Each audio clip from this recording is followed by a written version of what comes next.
Lesson 7. I see only the past.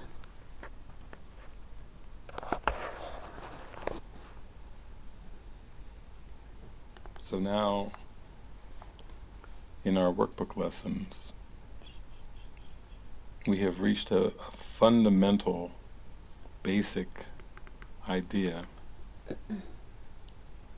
that Jesus tells us may be particularly difficult to believe at first. I see only the past. And this idea will be very important in our awakening, because this idea must be first acknowledged before an experience can come that is beyond this idea. This idea is so important that the preceding 6 ideas, the first 6 lessons of this workbook, are all based on it. So you might say it is a very fundamental step on the seeming ladder of awakening.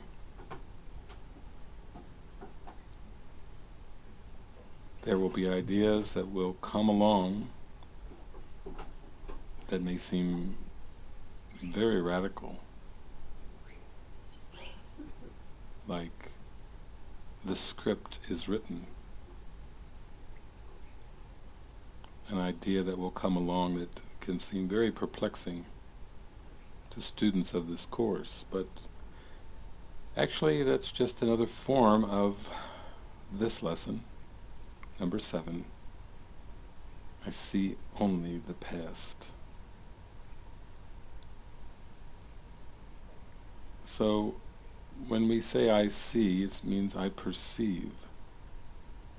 I perceive a world of images, a world of sequenced images that seem to come one after the other in what seems to be called daily life,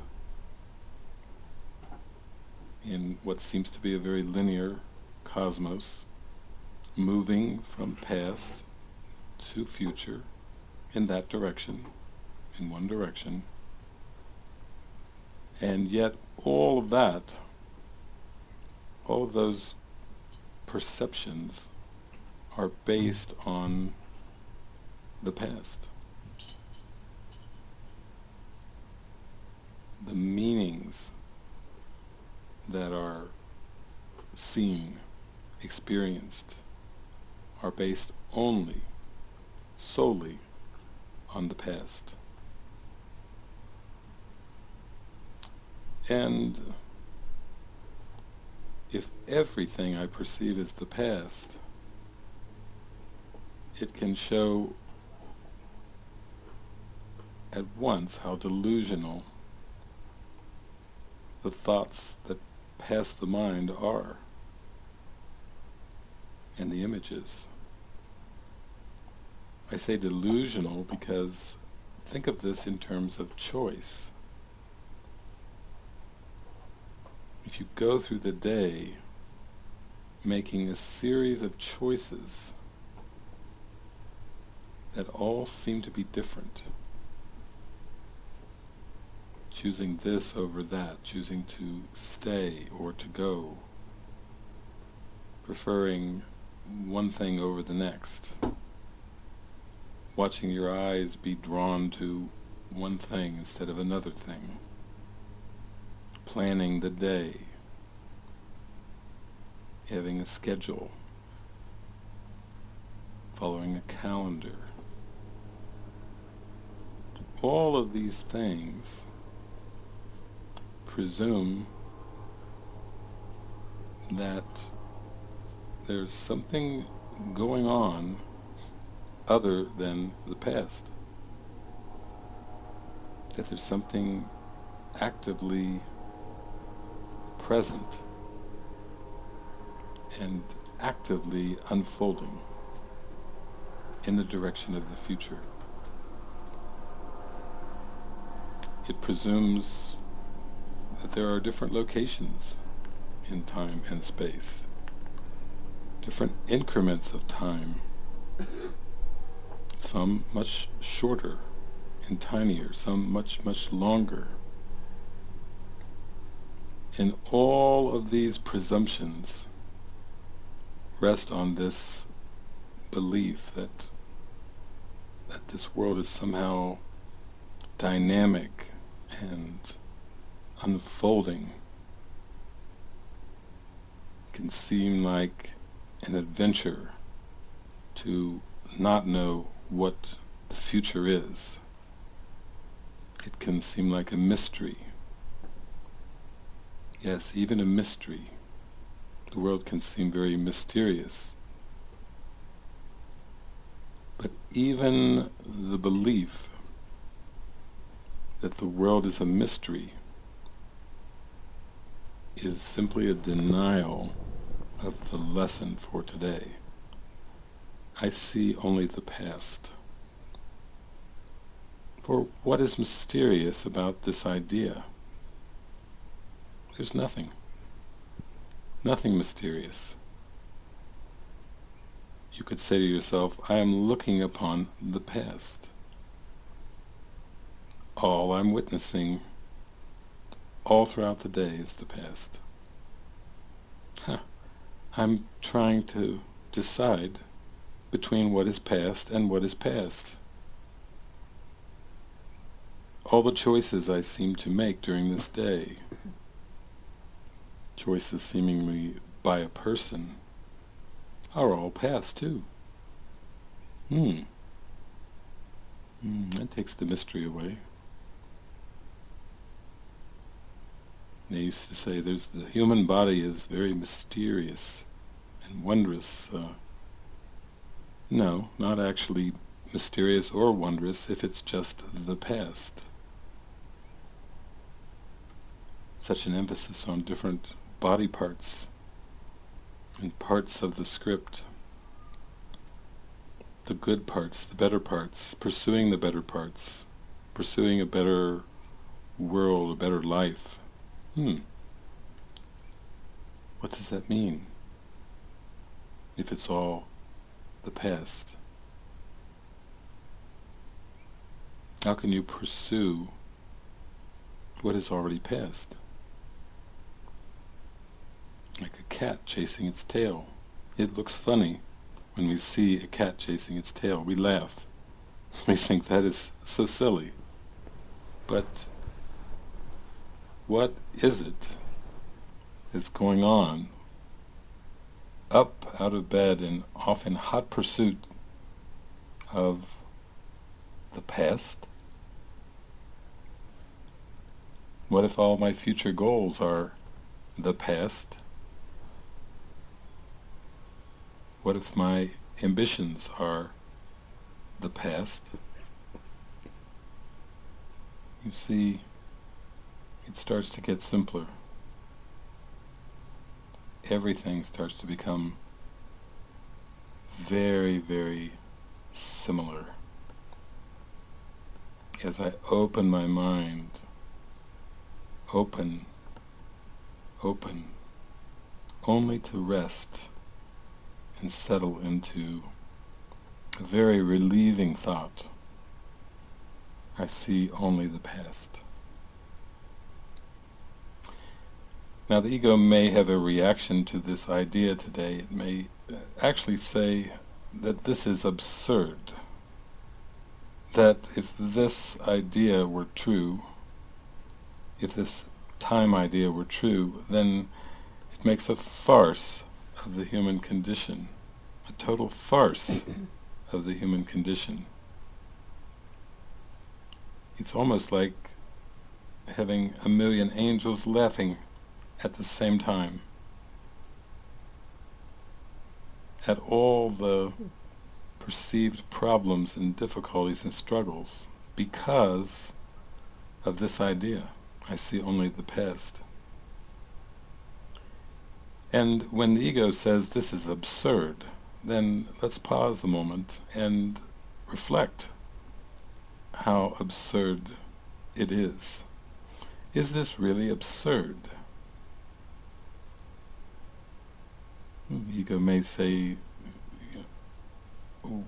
why do anything? Why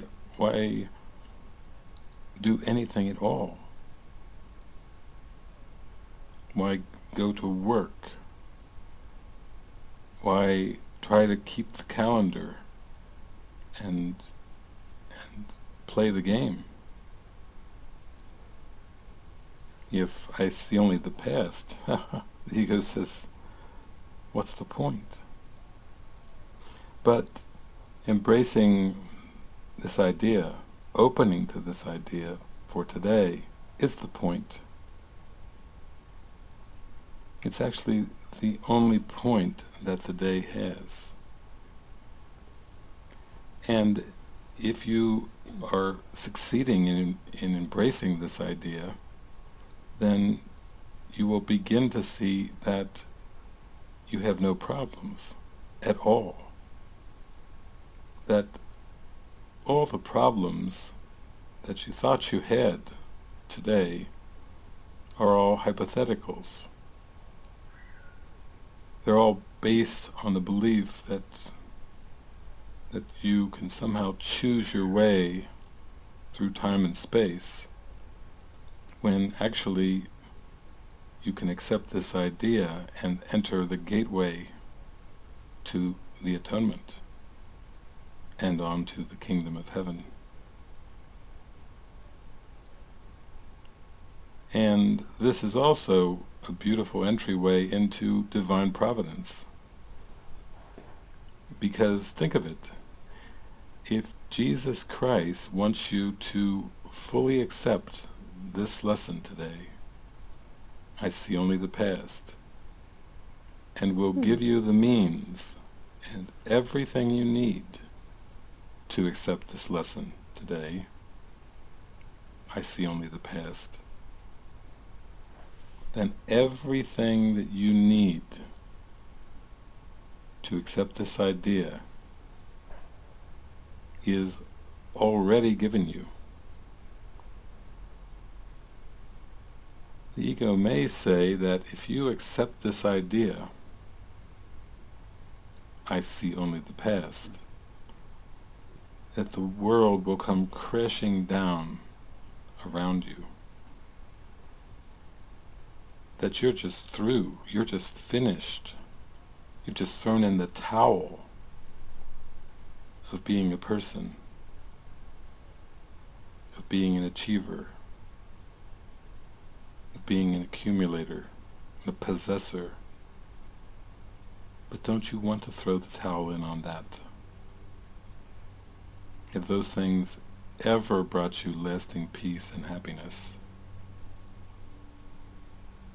So we are joined today in this idea. I am so very, very joined with you in throwing the towel in on this linear progression of what I call the past past and the future past. Let us stop these silly games of trying to divide time up into dualistic ideas such as past and future. God is not a God of duality. God did not create linear time, and God did not create the past and the future in some illusory little squeezed moment that's in between the two called the present. No, the present is not between the past and future. That's not true either. The present is before time was. Before Abraham was, I am. And the glory is that anything that seems to have been linear time is not worth the power, the attention, or the investment of the mind. We need no longer hold on to these foolish time ideas. If you follow my voice, if you feel the presence of what is speaking to you now, you will feel a strength, a stir of excitement, of passion, of complete release from everything that you believed before. So let's just go for it and focus on that right now. I see only the past.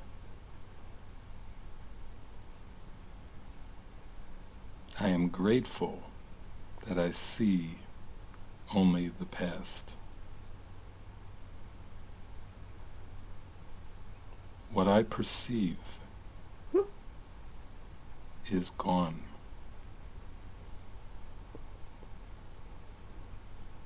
Happily, so very happily, I see only the past.